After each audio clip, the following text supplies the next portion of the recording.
Hello दोस्तों, आप सभी का स्वागत है मेरे यूट्यूब चैनल पे। आज की इस वीडियो में हम बात करने वाले हैं रीन्यूएबल एनर्जीज के बारे में। तो हमने बहुत सारी कोयले के बारे में बहुत बातें की हैं। तो इस वीडियो में हम स्पेशली बात करने वाले हैं रीन्यूएबल एनर्जी का क्या फ्यूचर है, क्या होगा कोयले का फ्यूचर और क्या है रीन्यूएबल्स का फ्यूचर। तो अगर फाइनेंशियल ईयर 2022 की बात करें तो इंडिया ने अब तक का सबसे ज़्यादा रीन्यूएबल एनर्जी का कैपेसिटी एडिशन किया है। अगर 2022 फाइनेंशियल ईयर की बात करें तो इस ईयर में 14,077 मेगावाट का न्यू कैपेसिटी एडिशन हुआ है, यानी लगभग 14 गीगावाट रीन्यूएबल एनर्जी का कैपेसिटी एडिशन हुआ है। अगर इससे पहले ईयर्स की बात की जाए, इससे पहले कितना कितना कैपेसिटी एडिशन हुआ है।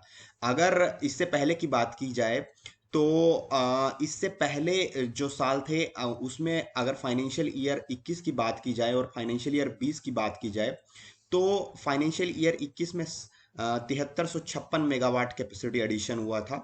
और अगर फाइनेंशियल ईयर 20 की बात करी जाए तो उसमें 8711 मेगावाट जो रिन्यूएबल एनर्जी है उसका कैपेसिटी एडिशन हुआ था।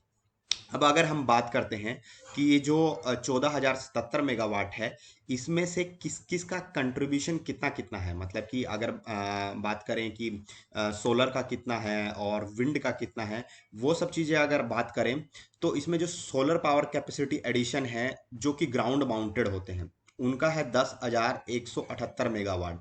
और अगर जो रूफ टॉप सोलर की बात करें तो 2206 मेगावाट उसमें rooftop solar capacity addition हुआ है।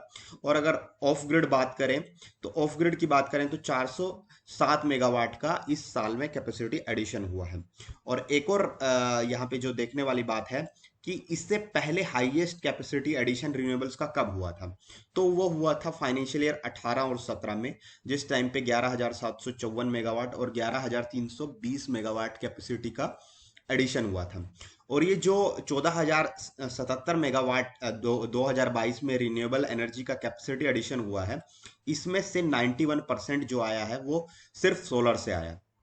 अब बात करते हैं कि गवर्नमेंट के टारगेट्स क्या हैं, क्योंकि रिन्यूएबल जो है क्लीन एनर्जी है और इसमें वर्ल्ड का भी बहुत डिफरेंट कंट्रीज का बहुत प्रेशर है कि हमको क्लीन एनर्जी प्रोड्यूस करनी है। तो इसके लिए बहुत सारे टारगेट सेट किए गए हैं। तो अगर हम 22 के एंड तक कितना जो इंस्टॉल्ड कैपेसिटी होनी थी रिन्यूएबल्स की वो 175 गीगावाट होनी थी, जो जिसमें से कि 100 गीगावाट जो है वो सोलर से आना था और जो विंड है वहां से 60 गीगावाट आना था और जो 10 है वो बायोमास से आना था और जो 5 गीगावाट है वो स्मॉल हाइड्रो पावर सेगमेंट से आना था। लेकिन अगर 31 मार्च 2022 की बात करें तो इस टाइम पे अभी जो इंस्टॉल्ड रिन्यूएबल्स की कैपेसिटी है वो 110 गीगावाट है। तो 110 गीगावाट रिन्यूएबल एनर्जी की अभी की जो कैपेसिटी है वो है। तो इसके बाद अगर हम बात करें कि 2030 का क्या टारगेट है इंडिया का, अगर 2030 की बात करें तो 450 गीगावाट जो रिन्यूएबल एनर्जी है उसका एडिशन इंडिया को करना है। अब यहाँ पे कुछ चैलेंजेस भी हैं, इस पूरे इम्प्लीमेंटेशन में कुछ चैलेंजेस भी हैं।